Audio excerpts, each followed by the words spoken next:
Hi friends, అందరికీ నమస్కారం. అంజలి కథలకి స్వాగతం. ఈరోజు చందమామ కథ పేరు పాప పరిహారం. ఈ కథను రచించిన వారు ఎం కామేశ్వరరావు గారు. ఒక ఊళ్ళో శ్రీనివాసులు ఆలయం ఉండేది. ఆ ఆలయానికి చుట్టుపక్కల గ్రామాల వాళ్ళు కూడా ఎంతోమంది వచ్చేవారు. ఒకరోజు రాత్రి అర్చకుడు గుడి మూసి చేతిలో లాంతరు తీసుకుని యువతలికి వచ్చేసరికి ఒక బక్క చిక్కిన మనిషి వచ్చి, అయ్యా, ఒక్కసారి గుడి తలుపులు తెరుస్తారా? దేవుడి దర్శనం చేసుకుని వెళ్ళిపోతాను అని వేడుకున్నాడు. అర్చకుడు ఆ మనిషిని ఎగాదిగా చూసి, పవళింపు సేవ అయిపోయింది, రేపు ఉదయమే తలుపులు తెరవటము అన్నాడు. ఈ రాత్రి అంతా వేచి ఉండవలసిందేనా అని ఆ బక్క మనిషి గొనుక్కున్నాడు. ఈ రాత్రికి ఇక్కడే అరుగు మీద పడుకో అని అర్చకుడు వెళ్ళిపోయాడు. రోగిష్టి మనిషి చీకట్లో తడుముకుంటూ అరుగు మీద సర్దుకొని కూర్చున్నాడు. అతనికి తన గతం గుర్తుకు రాసాగింది. అతని పేరు చలపతి. అతను సంసారి అయ్యాడు, కానీ సంపాదనాపరుడు కాలేకపోయాడు. అతనికి ఒక ముసలి బంధువు ఉండేవాడు. ఆయన పోయాక ఆయన ఆస్తి అంతా తనకే వస్తుందని చలపతికి తెలుసు. అయితే బతికి ఉండగా ఆ ముసలాయన చలపతిని తన పంచన చేరనీయలేదు. ఆ ముసలివాడు ఎప్పుడు పోతాడా అని చలపతి, అతని భార్య హనుమాయమ్మ గోతి దగ్గర నక్కలకు మళ్ళీ కాచుకు కూర్చున్నారు. ఒకరోజు ముసలివాడు పోనేపోయాడు. ఈ వార్త తెలియగానే భార్యాభర్తలిద్దరూ వెళ్ళారు. చలపతి చచ్చిపోయిన వాడికి దహన సంస్కారాలు చేశాడు. తర్వాత భార్యాభర్తలు ఇల్లంతా గాలించినా ఎక్కడా ఎర్ర ఏగాని కనిపించలేదు. పూజాగదిలో పాతకాలపు శ్రీనివాసుడి రాగి విగ్రహం తప్పిస్తే ఆ ఇంట్లో మరే విలువైన వస్తువు లేదు. ముసలివాడు తన డబ్బంతా ఏం చేశాడో చలపతికి అంతుబట్టలేదు. ఈ రాగి విగ్రహము కూడు పెడుతుందా, గుడ్డ పెడుతుందా, ఎందుకిది అంటూ చలపతి శ్రీనివాసులు విగ్రహాన్ని పారేయబోయాడు. హనుమాయమ్మ అతని చెయ్యి పట్టుకొని ఆపి, మనకి బుర్ర ఉండాలి గాని అన్నీ పెడుతుంది అంటూ చలపతికి ఒక ఆలోచన చెప్పింది. చలపతి ఆమెను మెచ్చుకొని ఒక పాత గుడ్డలో ఆ విగ్రహాన్ని చుట్టబెట్టి రహస్యంగా తన ఇంటికి తెచ్చేసుకున్నాడు. మర్నాడు ఆ ఊరంతా ఒక వార్త గుప్పుమన్నది. చలపతి ఇంటి వెనుక తోటలో శ్రీనివాసుడు వెలిశాడు. హనుమాయమ్మ ఒంటి మీదకి దేవుడు వచ్చాడు. అంతే, జనము తండోపతండాలుగా రాసాగారు. మూఢ ప్రజలు విరివిగా కానుకలు కూడా అర్పించుకున్నారు. హనుమాయమ్మ కళ్ళు మూసుకొని జుట్టు విరబోసుకుని కూర్చుని ఉన్నది. భక్తులు అడిగిన ప్రశ్నలకు ఆమె శ్రీనివాసుడు ఇచ్చినట్లుగానే సమాధానాలు ఇస్తున్నది. భక్తులు పరవశించిపోయారు. ఓపిక నశించిపోయాక హనుమాయమ్మ మూర్ఛపోయినట్లు నటించి లేచి కూర్చున్నది. దేవుడు దిగిపోయాడనుకుని మూర్ఖ ప్రజలు ఇళ్లకు వెళ్ళిపోయారు. కానుకలు లెక్క చూసుకొని బ్రహ్మాండమైన పథకము అంటూ భార్యాభర్తలు తమను తాము అభినందించుకున్నారు. ఆ పాతకాలపు విగ్రహాన్ని ఇంటి మధ్య నడవాలో ప్రతిష్ఠించారు. ప్రతి శనివారము హనుమాయమ్మ మీదకి శ్రీనివాసుడు వస్తున్నాడు. భక్తులని పలకరిస్తున్నాడు. ఈ వార్త చుట్టుపక్కల గ్రామాలకి కూడా వ్యాపించింది. జనము తండోపతండాలుగా రాసాగారు. చలపతికి ఇంకా పెద్ద ఆలోచన కలిగింది. చిన్న చిన్న కానుకలతో లాభం లేదు. హుండీ ఒకటి ఉంచి శ్రీనివాసుడికి గుడి కట్టించడానికి లోకులు తమకు తోచినది అందులో వేసే ఏర్పాటు ఆలోచించాడు. హనుమాయమ్మ ఈ ఆలోచనని మెచ్చుకున్నది. మర్నాడు చలపతి ఒక పెద్ద రాగి బిందెను తెచ్చి దానికి ఒక పసుపు గుడ్డ వాసన కట్టి విగ్రహం పక్కన పెట్టాడు. హనుమాయమ్మ భక్తులతో శ్రీనివాసుడు అన్నట్లుగా, మీలో పుణ్యాత్ములు నా కోసం గుడి కట్టించండి, హుండీలో న్యాయంగా సంపాదించిన డబ్బే వేయండి, అన్యాయపు డబ్బు హుండీలో పడగానే చిల్లపెంకుగా మారిపోతుంది అని చెప్పింది. హుండీలో డబ్బు పడసాగింది. 6 మాసాల్లో హుండీ నిండింది. ఈ డబ్బు మనకి చాలు, దూర ప్రాంతాలకు పోయి దీనితో హాయిగా బతుకుదాము అనుకున్నారు భార్యాభర్తలు. కానీ ఎవరికీ అనుమానం కలగకుండా ఆ బిందెను తరలించటం కష్టం. 10 మంది వచ్చిపోయే లోగిలి. బాగా ఆలోచించి హనుమాయమ్మ తన భర్త చేత అలాంటి బిందె మరొకటి తెప్పించి దానికి కూడా పసుపు గుడ్డ వాసన కట్టి దాని నిండా చిల్ల పెంకులు నింపి విగ్రహం పక్కన పెట్టి అసలు బిందెను పాత గుడ్డలో చుట్టి వేరుగా పెట్టింది. అర్ధరాత్రి దాటాక చల్లగా జారుకుందాం. పిచ్చి భక్తులు తమ డబ్బు అన్యాయార్జితం కావడం చేత చిల్లపెంకులుగా మారాయని, అందుకే మనం ఇక్కడ ఉండటం ఇష్టం లేక వెళ్ళిపోయామని అనుకుంటారు అన్నది హనుమాయమ్మ. చీకటి పడగానే చలపతి దొడ్లోకి వెళ్ళి చిల్లపెంకులు ఏరి కొత్త బిందెలో పోసి పాత బిందెను తీసుకుని పోయి తలుపు వారా పెట్టి కొత్త బిందెను విగ్రహం పక్కన పెట్టాడు. ఈ లోపల హనుమాయమ్మ నిద్రపోయింది. చలపతికి ఒక అనుమానం వచ్చింది. భక్తులందరిది అన్యాయార్జితం అయి ఉండదు కదా. అందుచేత అతను పాత బిందె నుంచి దోసెడు నాణాలు తీసి కొత్త బిందెలోని చిల్లపెంకుల మీద పోసి తాను కూడా కాసేపు నడుం వాల్చాడు. భార్య లేపిన దాకా అతనికి మెలకువ రాలేదు. అప్పటికి 3వ జాము జరుగుతున్నది. తొలికోడు కూయకు ముందే పొలిమేరలు దాటిపోవటం మంచిది, లేకపోతే పొలం పరులు పోయేవాళ్లు చూస్తారు. చలపతి కంగారుగా లేచి పాత పంచెలో తలుపు వారా ఉన్న బిందెను చుట్టి నెత్తిమీద పెట్టుకుని బయలుదేరాడు. ఇద్దరూ బయలుదేరి తెల్లవారేసరికి ఊరు దాటి చాలా దూరం వెళ్లారు. మధ్యాహ్నం వేళ కాసేపు విశ్రాంతి తీసుకుని ఏ ఊరైనా చేరేలోపుగా కొంత డబ్బు దగ్గర ఉంచుకుందామని బిందె వాసన విప్పారు. ఇద్దరి ప్రాణాలు ఒక్కసారి ఆక్రోశించాయి. పైన కొద్ది నాణాలు తప్పిస్తే బిందె నిండా చిల్ల పెంకులే. జరిగిందేమిటంటే హనుమాయమ్మ నిద్రలేస్తూనే బిందెలు మారాయో లేదో అని చూడటానికి విగ్రహం పక్కన ఉన్న బిందెలో చెయ్యి పెట్టింది. పైన చలపతి పోసిన నాణాలు ఆమె చేతికి తగిలాయి. అదే అసలు బిందె అనుకొని ఆమె దాన్ని తలుపు వారా పెట్టి అక్కడ ఉన్న అసలు బిందెని విగ్రహం పక్కన పెట్టింది. జరిగిన పొరపాటు అర్థం కాగానే హనుమాయమ్మకు మతి చెలించింది. ఆమె త్వరలోనే మంచాన పడి మరణించింది. చలపతి చావలేదు కానీ కుక్క కన్నా హీనంగా బతికి తాను చేసిన పాపాలను గురించి ఎంతో మనోవేదన పడ్డాడు. తాము విడిచిపెట్టి వెళ్ళిన డబ్బుతో లోకులు నిజంగా గుడి కట్టించి ఉంటే దేవుణ్ణి ఒక్కసారి చూసి తమ పాపాన్ని పరిహారం చేసుకోవాలని అతనికి గాఢమైన కోరిక కలిగింది. ఒంట్లో శక్తి లేకపోయినా అష్టకష్టాలు పడి చలపతి తన ఊరికి తిరిగి వచ్చాడు. తమ ఇంటి స్థానంలో అందమైన గుడి కనిపించింది. అతనికి ఆనందం కలిగింది. కానీ దేవుడి దర్శనం కాలేదు. తెల్లవారగానే దేవుణ్ణి దర్శించుకొని క్షమాపణ చెప్పుకోవాలి, పాప పరిహారం చేసుకోవాలి అనుకుంటూ చలపతి అరుగు మీద పడుకున్నాడు. కానీ అది సాధ్యపడలేదు. అలా పడుకున్న చలపతి మరి లేవలేదు.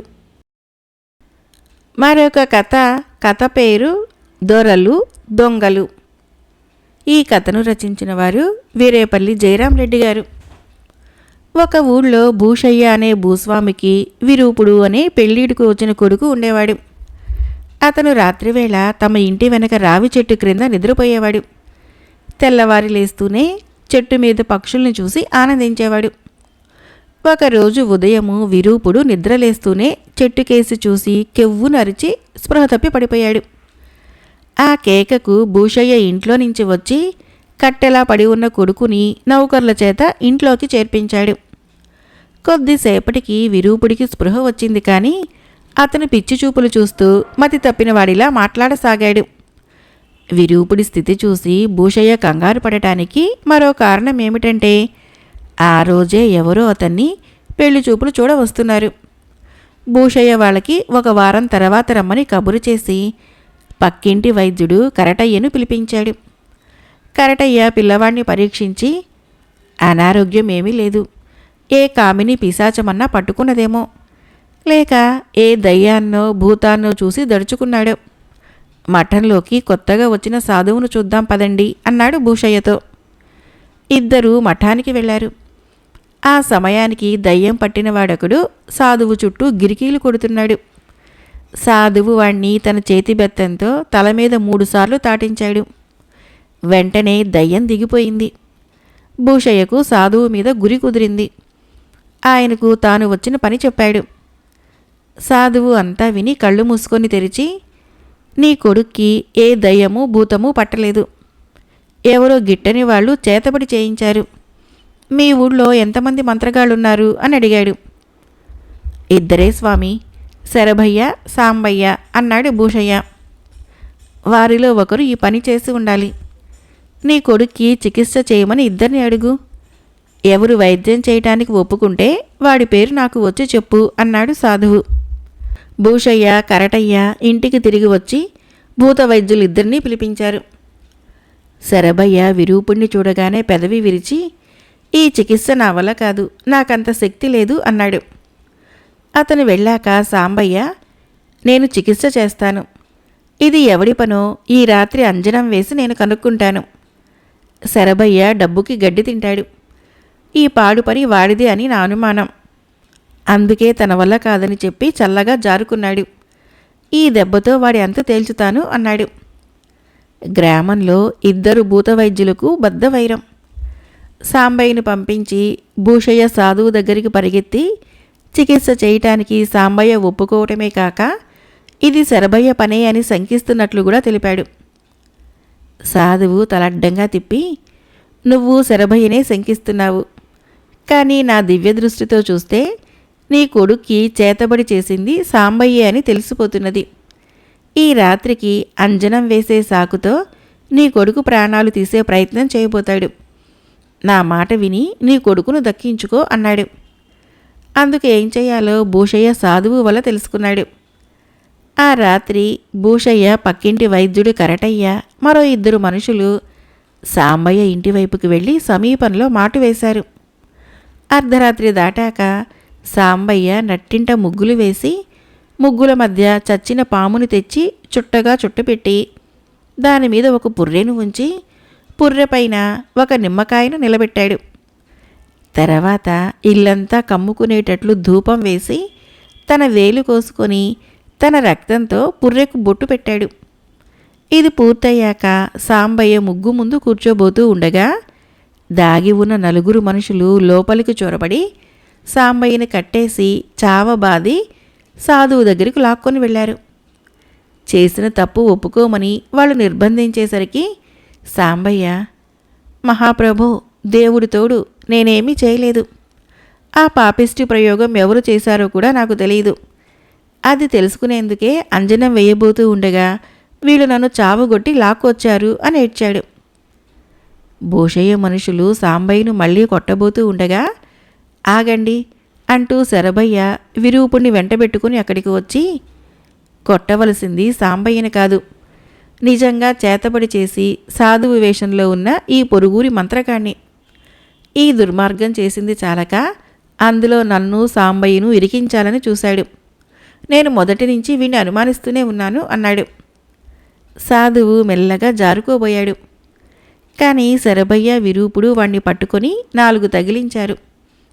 వాడు ముర్రోమంటూ, అయ్యా, బుద్ధి గడ్డి తిని ఆ పాడు పని చేసింది నేనే కానీ నా చేత ఆ పని చేయించిన పెద్ద మనిషి ఇక్కడే ఉన్నాడు అని కరటయ్యను చూపించాడు.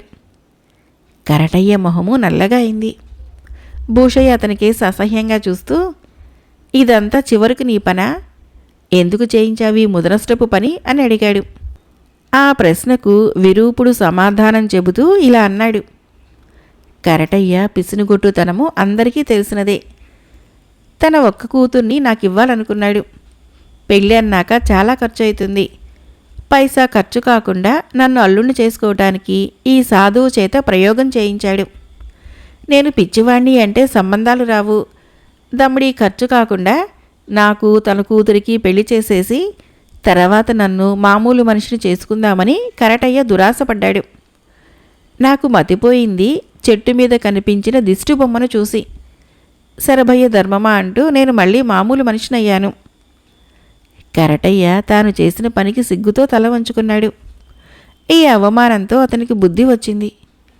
తర్వాత పెట్టవలసిన ఖర్చేదో పెట్టి కరటయ్య తన కూతుర్ని విరూపుడికే ఇచ్చి వైభవంగా పెళ్లి చేశాడు. మరొక కథ పేరు పట్నంలో వ్యాపారం. ఈ కథను రచించిన వారు బూర్లె నాగేశ్వరరావు గారు. ఒక ఊళ్ళో చిన్నయ్య శెట్టి అనే చిల్లర వర్తకుడు ఉండేవాడు. అతను చిన్నతనం నుంచి ఊరి వారికి అనుకూలంగా ఉంటూ వాళ్ళ మీదనే ఆధారపడి తన వ్యాపారం చేసుకుంటూ మంచివాడని పేరు తెచ్చుకున్నాడు. శెట్టి కొడుకులిద్దరూ ఎదిగి వచ్చారు.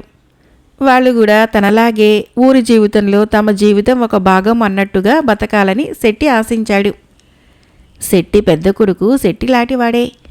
కానీ రెండోవాడు కాశీపతి లక్షలకు లక్షలు గడించాలని, చాలా భారీ ఎత్తున వ్యాపారం చేసి కుబేరుడైపోవాలని కలలు కనసాగాడు.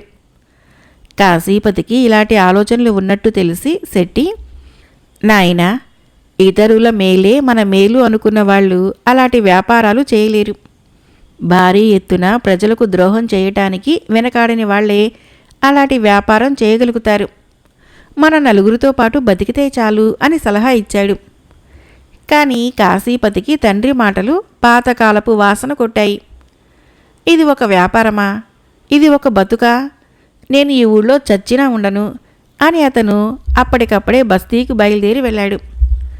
అతను చిన్నప్పుడు ఎప్పుడో తండ్రి వెంట వెళ్ళి చూసిన పట్నము చాలా మారిపోయింది. ఎత్తుగా లేచిన రంగురంగుల మేడలు, వీధుల నిండా జనము, ముఖ్యంగా కళ్ళు చెదిరే క్రయ విక్రయాలు, బళ్ల మీద రవాణా అవుతున్న సరుకుల గుట్టలు, దుకాణాలలో గలగలా రాలుతున్న డబ్బు, ఇదంతా కళ్ళ చూసినాక కాశీపతి నిర్ణయము మరింత బలపడింది.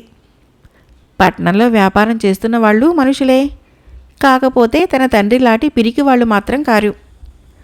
కాశీపతి ఇంటికి తిరిగి వచ్చి తాను పట్నంలోనే వ్యాపారం చేస్తానని, అందుకుగాను తనకు పెట్టుబడి కావాలని, తన వాటా తనకు వెంటనే పంచి ఇవ్వమని కూర్చున్నాడు. చిన్నయ్య శెట్టికి ఏమీ పాలుబోక కరణాన్ని సలహా అడిగాడు. కరణము కొంచెం ఆలోచించి, వాడికి ఈ పట్నం వ్యాపారము భ్రమ వదలాలంటే కొంత ఖర్చు జరగక తప్పదు. పట్నం పోవద్దన్న కొద్దికి దాని మీద భ్రమ హెచ్చుతుందే కానీ తగ్గదు అన్నాడు. అయితే ఆస్తి పంపకాలు చేయవలసిందేనా అని అడిగాడు శెట్టి దిగాలు పడిపోతూ. అంతదాకా రాకుండా చూద్దాంలే అని కరణము శెట్టికి ఏం చేయాలో చెప్పి పంపించేశాడు. శెట్టి ఇంటికి వచ్చి తన కొడుకులతో ఇలా అన్నాడు. చూడండి, మన ఆస్తి పంపకాలు చేయటానికి నిశ్చయించాను. పట్నంలో భారీ వ్యాపారం చేయటము నాకు ఇష్టం లేదు అనుకోకండి. కానీ మన సంసారంలో మీకు తెలియని విషయం ఒకటున్నది. అదేమిటంటే మనం చాలా రుణపడి ఉన్నాం. ఈ విషయము మీకు ఏనాడో చెప్పి ఉండవలసింది. కానీ మీ మనస్సులు కష్టపెట్టడం ఇష్టం లేక చెప్పలేదు. కానీ ఇక దీన్ని దాచటం నా వల్ల కావటం లేదు. మనం భాగాలు పడుతున్నామని తెలియగానే బాకీదారులు వచ్చి గుమ్మంలో కూర్చుంటారు. అందుచేత రుణాలు తీరగా మిగిలినది సమంగా పంచుకుందాం. తర్వాత ఎవరి దారి వారిది అన్నాడు. తర్వాత శెట్టి కొడుకులిద్దరినీ వెంటబెట్టుకొని కరణంగారింటికి వెళ్ళాడు. కరణంగారు ముగ్గురిని కూర్చోబెట్టి పాత దస్త్రం ఒకటి తెచ్చి వారి ముందు ఉంచాడు. అది చూసి కాశీపతి గుండె ఆగినంత పనైంది. ఎందుకు చేశారు ఈ అప్పు? ఎవరు చేయమన్నారు? ఇంతకాలంగా ఎందుకు తీర్చలేదు అని అతను చిందులు తొక్కాడు. కరణంగారు నింపాదిగా, చూడు బాబు, మీ నాన్న మర్యాదస్తుడు కాబట్టి ఇంతదాకా ఓపిక చేశాను. కావాలంటే ఈ క్షణము మీకున్నదంతా స్వాధీనం చేసుకుని మిమ్మల్ని బజారు పాలు చేయగలను అన్నాడు. కాశీపతి పిచ్చివాడిలా అయిపోయి జుట్టు పీక్కుంటూ, చూడండి కరణంగారు, పట్నం వెళ్ళి భారీగా వ్యాపారం చేసి అంతులేని ధనం సంపాదించాలనుకున్నాను. కానీ మా నాన్నలాంటి దరిద్రుడి కడుపును పుట్టినందుకు బోరున ఏడవాలనిపిస్తున్నది. మీరే ఏదైనా మార్గం చూడండి. ఇలా కుమ్మరి పురుగులా జీవించడం కన్నా చావటమే నయము అన్నాడు. కంగారు పడకు. నువ్వు అంతటి సమర్థుడివే అయితే మీ నాన్న దరిద్రం తీరిపోతుంది, మీ బాకీ తీరిపోతుంది. అందుకు నేను నీకు కొంత ధన సహాయం చేయగలను అని కరణంగారు 2000 తీసుకొని వచ్చి కాశీపతికి ఇచ్చి, వ్యాపారంలో ఈ డబ్బు పోయినా విచారించకు, నా దగ్గరికి రా, నీకు మళ్ళీ డబ్బిస్తాను. నీ మీద నాకెందుకో అమితంగా విశ్వాసం కలుగుతున్నది అన్నాడు. కాశీపతి తన చెవుల్ని తానే నమ్మలేకపోయాడు. మీ డబ్బు తీర్చటము లెక్కలోనిది కాదు. 1 సంవత్సరంలో చూడండి వీటిని ఎన్ని వేలు చేస్తానో అన్నాడు. కాశీపతి వెళ్ళిపోగానే కరణంగారు చిన్నయ్య శెట్టితో, దీనితో మీ వాడికి బుద్ధి అయినా వస్తుంది, లాభమైనా వస్తుంది అన్నాడు. శెట్టి నవ్వి, ఏది వచ్చినా మంచిదే అన్నాడు. కాశీపతి డబ్బుతో పట్నం వెళ్ళి వ్యాపారం బాగా సాగే చోటు చూసి ఓ ఇల్లు అద్దెకు తీసుకున్నాడు. అతను ముందుగా సాటి వ్యాపారస్తులతో సంప్రదించి వారి సలహా ప్రకారము తన వద్ద ఉన్న 2000తో కోస్తా నుంచి చింతపండుని, పసుపు గుమ్ముల్ని ఖరీదు చేసి తెచ్చాడు. ప్రారంభిస్తూనే కాశీపతి వ్యాపారము 4 కాళ్ల మీద దౌడు తీసింది. అందుకు కారణము కాశీపతి తన సరుకును ఇతరుల కన్నా తక్కువ ధరకు అమ్మాడు. సరుకు తేవటంలో వాళ్ళ సలహా పాటించిన కాశీపతి దాని అమ్మకం విషయంలో వాళ్ళని లక్ష్య పెట్టలేదు. అయితే ఈ వ్యాపారంలో కాశీపతికి పెద్దగా మిగిలిందేమీ లేదు. లాభం చేశాననిపించుకున్నాడు. అయితే సాటి వ్యాపారస్తులు కాశీపతిని ఆకాశానికెత్తి వ్యాపారంలో అతనిదే ప్రజ్ఞ అన్నారు. ముందు ముందు చాలా పైకి వస్తావన్నారు. మరొకసారి మీ సహకారం నాకు కావాలి. ఈసారి ఏ సరుకు తెస్తే బాగుంటుందో మీరే చెప్పండి అన్నాడు కాశీపతి. పసుపు, చింతపండు నీ వద్ద కొని నిల్వ చేసుకున్నారు చిన్న వర్తకులు. ఇక వాటికి గిరాకీ ఉండదు. ప్రస్తుతం కొరతగా ఉన్న వస్తువు ఉల్లిపాయ మాత్రమే కనిపిస్తున్నది అన్నారు సాటి వర్తకులు. కాశీపతి వాళ్ళకి కృతజ్ఞత చెప్పుకొని మరుసటి రోజునే కోస్తాకు వెళ్ళి ఉన్న డబ్బంతా పెట్టి ఉల్లిపాయలు తెచ్చి గదుల్లో నింపాడు. నిజానికి ఆ సమయంలో ఉల్లిపాయలకు గిరాకీ లేదు. ఆ 7 ఉల్లిపాయ విపరీతంగా పండింది. దీనికి తోడు మిగిలిన వ్యాపారులు తమ వద్ద ఉన్న కాస్త సరుకును పూర్తిగా తక్కువ ధరకు అమ్మసాగారు. వాళ్ళు ఉల్లిపాయలు అమ్మే ధర చూస్తే కాశీపతికి తల తిరిగిపోయింది. అది కోస్తా ధర కన్నా చాలా తక్కువ. అతను వ్యాపారస్తులని ఉల్లిపాయల్ని ఇంత తక్కువ ధరలకు ఎందుకు అమ్ముతున్నారని అడిగాడు. ఏదో గిట్టుబాటును బట్టి అమ్ముతున్నాము. ఈ ధర మీదనే మాకు లాభం వస్తున్నది. అయితే నీకు వచ్చిన తొందర ఏమిటి? సరుకు నష్టానికి అమ్మవద్దు. 4 రోజులు పోతే మా వద్ద ఉన్న సరుకు అయిపోయి నీ సరుకుకి మంచి ధర పలుకుతుంది అన్నారు. కాశీపతి ఉల్లిపాయలు పోసిన గదులకు తాళాలు బిగించాడు. ఎన్ని రోజులు గడిచినా మార్కెట్లో ఉల్లిపాయల కొరత కనిపించలేదు. ఇదేమని అతను సాటి వ్యాపారస్తులను అడిగితే, తొందరపడితే ఎలా? వ్యాపారము ధైర్యంగా చేయాలి అని వాళ్ళు తమలో తాము నవ్వుకున్నారు. ఇంతలో కాశీపతి ఊహించని పరిణామం జరిగింది. అతని కొట్టుకు చుట్టుపక్కల ఉండేవాళ్ళందరూ అతన్ని నడివీధిలో నిలవేసి కాకుల్లా పొడవసాగారు. నువ్వు తక్షణము నీ గదులు ఖాళీ చెయ్యి. నీ ఉల్లిపాయలు కుళ్ళు కంపు కొడుతున్నాయి. ఆ వాసన భరించలేక చస్తున్నాము అన్నారు వాళ్ళు. ఉల్లిపాయల గదులు తెరిచి చూస్తే సరుకంతా దమ్మిడి విలువ చేయకుండా పోయినట్లు స్పష్టమైంది. ఉల్లిపాయకు గాలి తగలకపోతే కుళ్ళిపోతుందని తెలియని నువ్వు కూడా వ్యాపారం చేసేవాడివేనా అని అందరూ కాశీపతిని అడిగారు. తోటి వ్యాపారస్తులు తనని ఎలా మోసం చేశారో కాశీపతి గ్రహించాడు. అంతా దగ, మోసం. పట్నంలో పై మెరుగులు తప్ప ఇంకేమీ లేవు. కాశీపతి కూలీల్ని పెట్టి కుళ్ళు సరుకంతా బయట పారేయించి వట్టి చేతులతో ఇల్లు చేరుకున్నాడు. ఏం కాశీపతి, డబ్బు కావాలా అని అడిగాడు కరణంగారు. వద్దులేండి, మీ రుణం తీర్చితే అదే 10,000 అన్నాడు కాశీపతి జరిగిందంతా చెప్పి. సరే, నువ్వు ఇలా మారగలందులకే అలా చేశాం. నేను నీకిచ్చినది మీ నాన్న డబ్బే. మీ నాన్న నాకు బాకీ ఉన్న మాట నిజం కాదు అన్నారు కరణంగారు. కాశీపతికి కొండంత బరువు దిగిపోయినట్లయింది. అతను తండ్రి అడుగుజాడలలో నడుస్తూ ప్రజలతో మంచిగా జీవించటంలో ఉన్న ఆనందాన్ని చవిచూశాడు. మరొక కథ పేరు విడిపోయిన నిద్రమత్తు. ఈ కథను రచించిన వారు పివిఎస్ జగన్మోహన్ రావు గారు. పాలేరు పోలయ్యకు లేక ఒక కొడుకు పుట్టాడు. వాడికి సోమయ్య అనే పేరు పెట్టి పోలయ్య ఎంతో గారాబంగా పెంచాడు. సోమయ్య పెద్దవాడైతున్న కొద్దీ తండ్రికి అన్ని పనుల్లోనూ సహకరిస్తూ వచ్చాడు. అయితే సోమయ్యలో ఒక దురలవాటు ఉండేది. వాడు జాము పొద్దెక్కితే కానీ నిద్ర లేచేవాడు కాదు. నిద్ర లేచినాక తండ్రికి అన్నం తీసుకుని పోయి పొలంలో తండ్రితో సమంగా పాటుపడేవాడు. తన కొడుకు శ్రమ పడుతున్నందుకు పోలయ్యకు సంతోషంగానే ఉండేది. కానీ ప్రొద్దుటే లేవలేని వాణ్ణి ఎవరూ పనిలో పెట్టుకోరు. తన తర్వాత సోమయ్య గతి ఏమి కాను? ఈ భయంతో పోలయ్య తన కొడుకు తెల్లవారుజామునే నిద్ర లేచే అలవాటు కలిగించాలని చూశాడు. కానీ పోలయ్య ప్రయత్నాలు ఫలించలేదు. సోమయ్యకు తండ్రి మాట మీద ఎంత విలువ ఉన్నప్పటికీ తండ్రి చెప్పినట్లు తెల్లవారుతూనే నిద్ర లేవటం మటుకు వాడికి సాధ్యం కాలేదు. రాను రాను ఇది పోలయ్యకు గడ్డు సమస్య అయింది. అతను ఎంత కష్టపడి పనిచేసినా ఒక్క దమ్మిడి కూడా వెనక వేయలేకపోతున్నాడు. తాను బతికి ఉన్నంతకాలము సోమయ్యకు ఎలాగో గడిచిపోతుంది. కానీ తాను పోయాక సోమయ్య తన కాళ్ళ మీద తాను నిలబడాలి. వాడికి రెక్కాడితే గాని డొక్కాడదు. సోమయ్య మారకపోతే వాడి పరిస్థితి భయంకరంగా తయారైతుంది.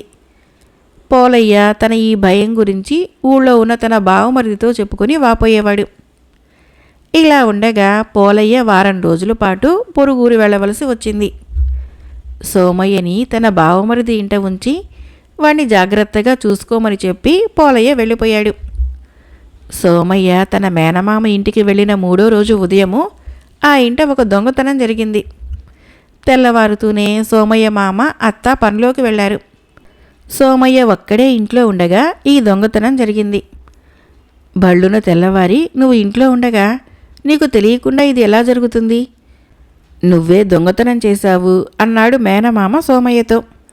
చుట్టుపక్కల వాళ్ళు కూడా సోమయ్య దొంగతనం చేశాడని అభిప్రాయపడ్డారు. తనకేమీ తెలియదని, తాను నిద్రపోతున్నానని సోమయ్య అన్నాడు. శరీర కష్టం చేసి బతికేవాడు అంత పొద్దుకే నిద్రపోతున్నాడంటే ఎవరూ నమ్మలేదు. దొంగ అన్న పేరు తెచ్చుకొని సోమయ్య తండ్రి కోసం ఎదురు చూడసాగాడు. తర్వాత పోలయ్య వచ్చాడు. కొడుకు మీద దొంగతనం ఆరోపించారని విని పోలయ్యకు కోపం వచ్చి వాడు అలాంటివాడు కాదు అని కొడుకుని ఇంటికి తీసుకుని పోయాడు. అయితే మర్నాడు ఉదయము పోలయ్య నిద్ర లేచేసరికి సోమయ్య కూడా లేచి ఉన్నాడు. పోలయ్య మొదట ఆశ్చర్యపడి వెంటనే తన బావమరిది ఎత్తు గ్రహించాడు. తాను ఎంత ప్రయత్నించినా సోమయ్య నిద్రమత్తు వదిలింది కాదు. దాన్ని తన బావమరిది వదలగొట్టేశాడు. పోలయ్య తన బావమరిదికి కృతజ్ఞత తెలుపుకున్నాడు. చూడు బావా, ఈ కాస్త దానికి ఎంత తతంగం చేయవలసి వచ్చిందో. అందుకే మొక్కగా ఉండగానే వంచాలి, మానును వంచటం కష్టం అన్నాడు పోలయ్య బావమరిది. మరొక చిన్న కథ పేరు దగాపడ్డ మనుషులు. ఈ కథను రచించిన వారు జ్యోతి మధుసూదన్ గారు. ఒక ఊళ్ళో రామనాథము, సోమనాథము అనే 2 లక్షాధికారులకు పెళ్లి కావలసిన కూతుళ్ళు ఉన్నారు. ఇద్దరూ తమ కుమార్తెలను పట్నంలో ఉండే సుబ్బయ్య అనే లక్షాధికారి కొడుకు ఇవ్వాలని ఒకరికి తెలియకుండా ఒకరు గురునాథము అనే మధ్యవర్తిని వినియోగించి తిరగటానికి ఇతర ఖర్చులకి చెరొక 5,000 ఇచ్చుకున్నారు. కొంతకాలం పాటు ఇద్దరికీ గురునాథం కనిపించలేదు. అతను తన కూతుర్ని 10,000 కట్నంతో పాటు సుబ్బయ్య కొడుకు ఇచ్చి పెళ్లి చేస్తున్నట్లు తెలిసింది. ఈ మోసం ఏమిటి అని వాళ్ళు అడిగితే గురునాథము, నాకు మాత్రం ఏం తెలుసు, అమ్మాయి సుబ్బయ్య గారబ్బాయి ప్రేమించుకున్నారట, మీరేదో ముట్ట చెబుతారు కదా అని వారిని ఎలా విడదీయను అన్నాడు. కథ అయిపోయింది. ఫ్రెండ్స్, ఈ కథలు మీకు నచ్చినట్లయితే మన ఛానల్ని తప్పకుండా సబ్స్క్రైబ్ చేయండి, లైక్ చేయండి, షేర్ చేయండి, కామెంట్ చేయండి. Thank you.